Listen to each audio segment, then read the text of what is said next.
Hello दोस्तों, horror nights 2.0 में आप सबका वेलकम है। अगर आप लोग हमारे चैनल पर आए हो तो वीडियो को एक लाइक देकर चैनल को ज़रूर से सब्सक्राइब कर लेना और ऐसे ही और भी इंटरेस्टिंग कहानियाँ सुनने के लिए बेल नोटिफिकेशन को ज़रूर ऑन कर लेना। अगर आप लोग हमें अपनी कहानियाँ भेजना चाहते हो तो डिस्क्रिप्शन में आपको हमारी ईमेल आईडी और इंस्टाग्राम का लिंक मिल जाएगा। आप लोग हमें वहाँ पर अपनी कहानियाँ सेंड कर सकते हो। तो चलिए करते हैं हमारी आज की कहानी को शुरू। विशाल नाम का एक 40 साल का व्यक्ति जो कि 7 महीनों के बाद अपने घर लौट रहा था। विशाल शहर से बाहर नौकरी करता था। 7 महीनों का अपना पूरा पैसा लेने के बाद वो अपने घर लौट रहा था। उसके परिवार में उसकी पत्नी थी और 2 बच्चे। विशाल रेलगाड़ी से अपने घर का सफ़र तय कर रहा था। रात काफ़ी हो चुकी थी। ट्रेन में सवार सभी लोग अपनी अपनी बर्थ पर सो रहे थे, मगर विशाल की आंखों में नाम मात्र की भी नींद नहीं थी। इसका सबसे बड़ा कारण उसे अपने घर लौटने पर हो रही खुशी थी। घर जाने की खुशी में विशाल को नींद ही नहीं आ रही थी। विशाल के अलावा एक व्यक्ति ऐसा और भी था जो सोया नहीं था। उसकी बर्थ के सामने वाली बर्थ पर ही वो व्यक्ति बैठा था। अपने सामने चुपचाप बैठे व्यक्ति को विशाल ने देखा तो जाना कि वो ड्रैकुला की कहानी पढ़ रहा है। विशाल को लगा कि उसके सामने जो व्यक्ति बैठा है वो किताब पढ़ने के माध्यम से अपना वक्त बिता रहा है। शायद उसे भी नींद नहीं आ रही है। विशाल को लगा कि वो क्यों ना अपने सामने बैठे व्यक्ति से बातचीत करने में अपना समय गुजारे।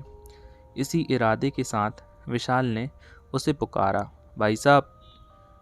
किताब पढ़ रहे व्यक्ति ने उसकी आवाज़ को अनसुना सा करके उस पर कोई ध्यान ही नहीं दिया।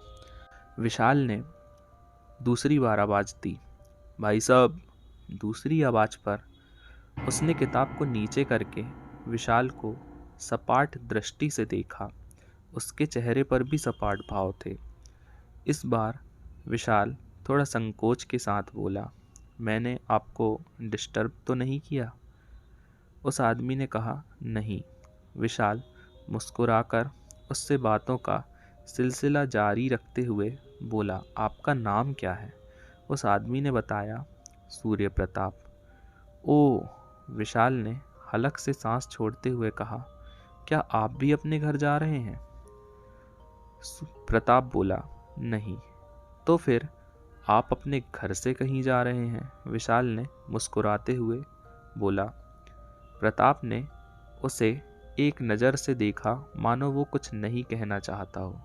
विशाल चेहरे से ऐसा प्रकट करने लगा मानो बराबर संकोच कर रहा हो। फिर बोला, मैं आज 7 महीनों के बाद अपने घर वापस लौट रहा हूँ।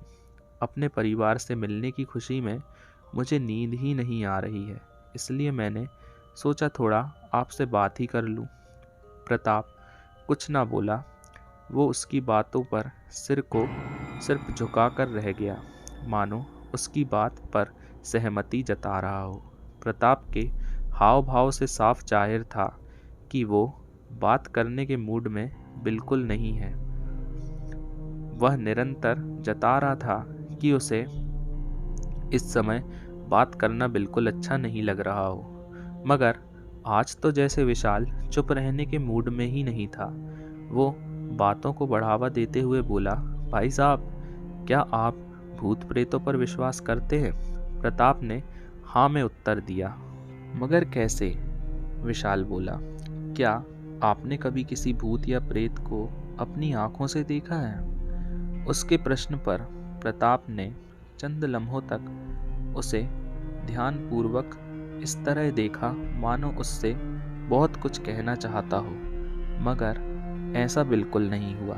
कुछ कहने के स्थान पर प्रताप ने किताब अपने चेहरे के सामने की और उसे पढ़ने लगा। विशाल ऐसा देख उलझ गया।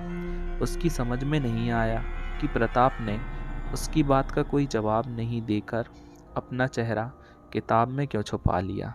इस बार विशाल ने भरपूर संकोच भरे स्वर में कहा, आपने मेरी बात का कोई जवाब नहीं दिया भाई साहब।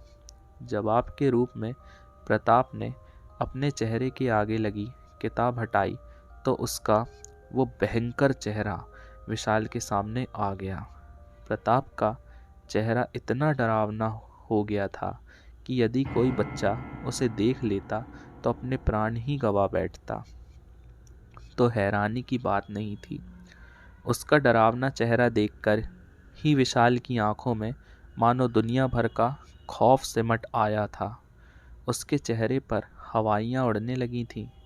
विशाल की दोनों हथेलियाँ बर्थ से इस तरह सट गई थीं मानो उनके सहारे से वो उठकर खड़ा होना चाहता हो। उसकी पीठ पिछले भाग से सट गई थी। हद ये थी उसके खौफजदा रह जाने की कि वो सांस लेने में भी डर रहा था, या फिर ये कहें कि सांस खुद ही बाहर आते हुए भयभीत थी। यहाँ तक कि उसकी आवाज़ भी नहीं निकल पा रही थी। विशाल जान गया था कि उसके सामने मौजूद प्रताप कोई इंसान नहीं है बल्कि एक भूत है। विशाल बेबस होकर अपने स्थान पर सिवाय बैठे रहने के और कुछ नहीं कर सकता था। उसके सामने बैठा डरावना चेहरे व लंबे लंबे दांत वाला भूत ठहाके लगाकर बोला, अब तुम्हें विश्वास हो चला होगा कि आज के समय में भी भूत प्रेत जैसी चीज़ें मौजूद हैं। क्या तुम सचमुच भूत हो? विशाल ने भय से परिपूर्ण स्वर में पूछा। वो बोला, अब भी तुझे यकीन नहीं हुआ मूर्ख? कोई बात नहीं, मैं जब तेरा खून पीऊंगा तब तुझे यकीन आ जाएगा। विशाल बोला, नहीं नहीं, मुझे मत मारो। मेरे 2 बच्चे और मेरी पत्नी घर पर मेरे आने की प्रतीक्षा कर रहे हैं। अगर मैं मर गया तो उनका सहारा छिन जाएगा। मुझे जाने दो। कहते हुए विशाल अपने स्थान से सरकने लगा। वो भूत उसे देखकर मुस्कुराता रहा। विशाल भागने के चक्कर में अपने स्थान से फुर्ती के साथ उठा और दौड़ पड़ा। उसी समय भूत ने अपने स्थान पर बैठे रहकर ही अपना दाहिना हाथ उठाया। उसका हाथ लंबा हो गया। वहीं बैठे रहकर उसने भाग रहे विशाल की गर्दन पकड़ ली और उसे अपनी तरफ घसीट लिया। विशाल चिल्लाया, बचाओ बचाओ। उसकी आवाज़ सुनकर रेल में सवार सभी लोग उसके पास चले आए। विशाल ने देखा कि उसके पास आए सभी यात्रियों के चेहरे भी बहुत डरावने हो गए हैं। अब उसे ये समझने में ज़्यादा वक्त नहीं लगा कि ट्रेन में सवार सभी लोग भूत हैं। पूरी रेलगाड़ी भूतों से भरी थी। आहिस्ता आहिस्ता विशाल को चारों ओर से भूतों ने घेर लिया। इस चक्रव्यूह में फंसने के बाद विशाल का बचने की कोई भी उम्मीद नहीं थी। इसी के साथ सारे भूत विशाल का खून पीने के साथ साथ उसकी बोटी बोटी तक नोचकर खा गए। तो दोस्तों, ये थी हमारी आज की कहानी। अगर आप लोगों को कहानी अच्छी लगी तो प्लीज़ वीडियो को एक लाइक देकर चैनल को ज़रूर से सब्सक्राइब कर दीजिए। और आप लोगों को कहानी का कौन सा पार्ट अच्छा लगा इसे कमेंट बॉक्स में ज़रूर से बताइएगा। और अगर आप लोग भी हमें अपनी कहानियाँ भेजना चाहते हो तो डिस्क्रिप्शन में आप लोग को हमारी ईमेल आईडी और इंस्टाग्राम का लिंक मिल जाएगा। आप लोग वहाँ हमें अपनी कहानियाँ भेज सकते हो।